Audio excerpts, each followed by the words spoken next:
इस वीडियो को स्किप मत कीजिएगा क्योंकि इसके एंड पे बहुत ज़्यादा टिप्स एंड ट्रिक्स आपको मैं देने वाला हूँ जो आपको गाइस बहुत ज़्यादा हेल्पफुल और आपके काम आने वाले हैं।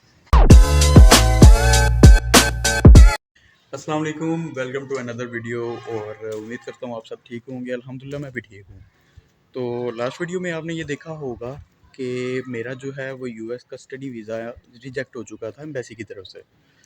तो F1 का वीज़ा कैसे होता है, इंटरव्यू क्वेश्चंस कौन कौन से होते हैं और आपको किस तरह से वहाँ पे बिहेव करना होता है, तो आज इस वीडियो में इसको कवर करेंगे। आप वीडियो को पूरा देखना, सब्सक्राइब कर देना और इस तरह के न्यू अपडेट्स के लिए बेल आइकन को भी आप दबाओ। अल्टीमेटली 1 मंथ हो चुका है, मेरा इंटरव्यू था। ऑल्दो मैं रिजेक्ट हो चुका हूँ, लेकिन मैं अपना एक्सपीरियंस शेयर करूँगा ताकि आप लोग उससे सीख के लर्न करके आप वो चीज़ों की गलतियाँ जो मैंने की हैं वो आप गलतियाँ ना करें। उसके बाद स्टेप 1 ये है कि आपकी आईडी कार्ड की बेस पे वो आपको एक टोकन या टिकट नंबर असाइन करके देते हैं। अपने पास जितने भी आपके डॉक्यूमेंट्स हैं, DS-160 हो गया, I-20 हो गया, कंफर्मेशन लेटर हो गया, आपके CNIC या आईडी कार्ड, पासपोर्ट, इन सब की प्लीज़ नोट दिस पॉइंट कि इन सब की आपके पास एक एक्स्ट्रा फ़ोटोकॉपी होनी चाहिए, क्योंकि ये फ़ोटोकॉपी आपको बहुत ज़्यादा काम देने वाली है। अब यहाँ पे जब आपको स्टेप 1 में आपको जब टिकट या टोकन नंबर असाइन होता है तो वो आपकी आईडी कार्ड की बेस पे होता है, और वहाँ पे काफ़ी ज़्यादा लोगों को ये चीज़ नहीं पता होती, और उनका टाइम जो है वो ज़्यादातर फ़ोटोकॉपीज़ वाली शॉप पे लग जाता है, जो कि इतनी लंबी होती है उसकी लाइन के आप लोग वहाँ पे आप मैक्सिमम 40 या 45 मिनट्स भी आपको लग सकते हैं, और इतना टाइम नहीं होता आपके पास वहाँ पे कि आप इतना ज़्यादा टाइम वहाँ पे स्पेंड करें। तो ये चीज़ बहुत ज़्यादा इम्पोर्टेंट है कि आपने एक्स्ट्रा फ़ोटोकॉपी साथ लेके जानी है। जैसे ही आपको वो टोकन नंबर या टिकट नंबर असाइन होता है तो स्टेप 2 ये है कि आपने अब जाके अपना कार्ड लेना होता है as a visitor card for shuttle, या it is better to say कि वो आपको यूएस एम्बेसी की तरफ लेके जाता है, वो कार्ड जो आपको असाइन किया जाता है। और टोकन नंबर के बाद स्टेप 2 ये है कि आप वहाँ पे जाते हैं, अ, दूसरी लाइन में आपको वो टोकन नंबर के आपको किस काउंटर पे जाना है नेक्स्ट, तो वहाँ पे आप जाके अपना पासपोर्ट और 5000, अभी तो 5000 है फ़ीस जब मैंने दी है। आप जब अपीयर होंगे 2024 में तो आप कैश जो है वो एटलीस्ट 15000 अपने पास लेके ज़रूर जाना। ये भी हो सकता है कि तब तक रेट्स ज़्यादा हो चुके हों। तो वहाँ पे जाके आपने क्या करना है, अपने पासपोर्ट को आपने सबमिट कराना है, साथ आपने वाइट बैकग्राउंड के साथ जो पिक्चर्स हैं वो दिखानी होती हैं फॉर सिक्योरिटी रीजंस कि आप ही हो वो मैचिंग करते हैं उसके साथ। पासपोर्ट से हाल तो पता चल जाता है, लेकिन आई डोंट नो कि ये उनकी क्या रिक्वायरमेंट है। तो वो आपको एक कार्ड साइन कर देते हैं, विजिटर कार्ड। वहाँ से फिर आप गाड़ी आती है, वो आपको शटर की तरफ ले जाती है, आपके साथ प्रोबेबली 2-3 बंदे भी साथ। फिर नेक्स्ट स्टेप ये है कि वो यूएस एम्बेसी लेके जाती है, और जैसे ही आप यूएस एम्बेसी पहुँचते हैं तो आप खुद ही आपको पता चल जाएगा। एक लंबी सी लाइन होती है लोगों की जो कि अपनी अपनी जो एक वेटिंग क्यू में लगी होती है अपने टाइम पे या अपनी अपनी बारी पे जाके, तो वो एक सीरियल होता है जो कि आपने जब एम्बेसी इंटरव्यू के लिए अपॉइंट किया होता है, या फिर अपॉइंटमेंट जो आपकी हुई होती है एम्बेसी के साथ, वहाँ से जो सीरियल एक नंबर क्रिएट किया जाता है या जनरेट होता है, वो अब आपके पासपोर्ट के ऊपर लगता है, ताकि जब आप अपीयर हों तो ये मसला ना आए कि जी ये सीरियल वगैरह तो है ही नहीं। ये थर्ड स्टेप होता है इसमें। जैसे ही वो नंबर आपको वो सीरियल नंबर आपके पासपोर्ट पे लग जाता है, जो फोर्थ स्टेप होता है वो ये होता है कि आप जाते हैं आगे अपने इंटरव्यू के लिए। आपको वहाँ पे जाके अपने फिंगरप्रिंट्स देने होते हैं। आप फिंगरप्रिंट्स दे देते हैं, फिंगरप्रिंट देने के बाद फिर आपका इंटरव्यू स्केजुअल होता है। फिर आप एक वेटिंग क्यू में लग जाते हैं।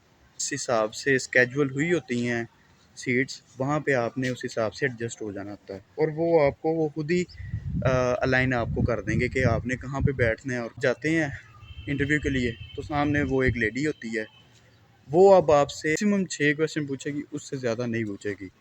ये इंटरव्यू आपका लॉन्ग एज आई नो ये मैक्सिमम 1.5 मिनट्स तक जाएगा, उससे ज़्यादा एक्सीड नहीं करेगा। अब यहाँ से आपका इंटरव्यू जो है वो स्टार्ट हो जाता है। बिल्कुल पैनिक नहीं करना आपने। अपीयरेंस आपकी ये होनी चाहिए कि आप बहुत ज़्यादा कॉन्फिडेंट हों। सबसे पहले आपसे पूछेगी आपके कैंपस का नाम क्या है, व्हाट्स योर कैंपस नेम। अब आपने बहुत अच्छे से प्रिपेयर होके जाना है, अपने आप को बहुत अच्छे से प्रिपेयर करके जाना है कि आप किसी यूनिवर्सिटी या कॉलेज में जा रहे हो, आपकी क्लासेस कब स्टार्ट होंगी, उस कॉलेज या यूनिवर्सिटी के बारे में थोड़ा बहुत पढ़ के जाएँ। कोई उसमें कोई फ़ेमस पर्सनैलिटी है, तो उसके बारे में भी आपको पता होना चाहिए। ये बहुत अच्छा इंप्रेशन एक पड़ता है उस पे। आपसे ये पूछेगी कि आपका कैंपस कहाँ पे लोकेट करता है यूएस में, और फिर वो आपसे ये पूछेगी कि आपके यूएस में कोई रिलेटिव्स वगैरह हैं, और उसके बाद आपसे ये पूछेगी कि आपने डिग्री कब की और किस यूनिवर्सिटी से की। अगर आपका सीजीपीए बहुत अच्छा है तो आप फिर बताना, अदरवाइज़ आप चूज़ ना कराना उसे। और फिर अगर आपकी डिग्री में गैप बहुत ज़्यादा, फिर वो आपसे ये पूछेगी कि ये गैप क्यों है। अगर आपने 2015 या 16 में की होगी आपने डिग्री बैचलर्स की, तो आपसे ये पूछेगी कि आपने ये इतना टाइम कहाँ पे गुजारा है। आपने बहुत अच्छा और सेटिस्फाइड आंसर देना है, जो सच होगा वही बताना है। आपने झूठ नहीं बोलना, क्योंकि झूठ वो वहाँ पे नहीं चलता। झूठ जहाँ पे उनको पता चल गया, क्योंकि मुझे ये लगता है और बाकी भी ये सब कहते हैं कि ऑलरेडी उनके पास आपका रिकॉर्ड होता है, ओवरऑल रिकॉर्ड होता है, एकेडमिक रिकॉर्ड होता है, आप क्या कर रहे थे, आपने सर्च क्या किया, ए टू जी उनके पास हर चीज़ होती है। सबसे मैंडेटरी क्वेश्चन है वो ये है कि आपको फाइनेंशियली सपोर्ट कौन कर रहा है। ये वो चीज़ है जो आपका तय करती है कि आपने यूएस के लिए आप एलिजिबल हो या नहीं हो। यहाँ पे ही सब कुछ पता चल जाता है, इस टाइम पे, इस वाले क्वेश्चन पे। मेरी तरह ये आप मत करना कि आप मदर को as a financial supporter show कर दें। अगर आपके फादर नहीं हैं तो आप अपने ब्रदर को या खुद को स्पॉन्सर कर लें एज अ फाइनेंशियल सपोर्टर। जो मेरे से क्वेश्चंस हुए थे वो भी मैं आपको बता देता हूँ। मेरे से सबसे पहले उसने यही क्वेश्चन किया था कि आपके कैंपस का नेम क्या है और आपने डिग्री कब की, किस ईयर में आपकी डिग्री ख़त्म हुई है, आपने इन बिटवीन क्या किया। मैंने ये बताया कि मैं as a junior software developer जो है वो सॉफ्टवेयर उसमें काम कर रहा था, और फिर उसने मुझसे साथ ही ये पूछ लिया कि आपका फाइनेंशियल सपोर्टर कौन है।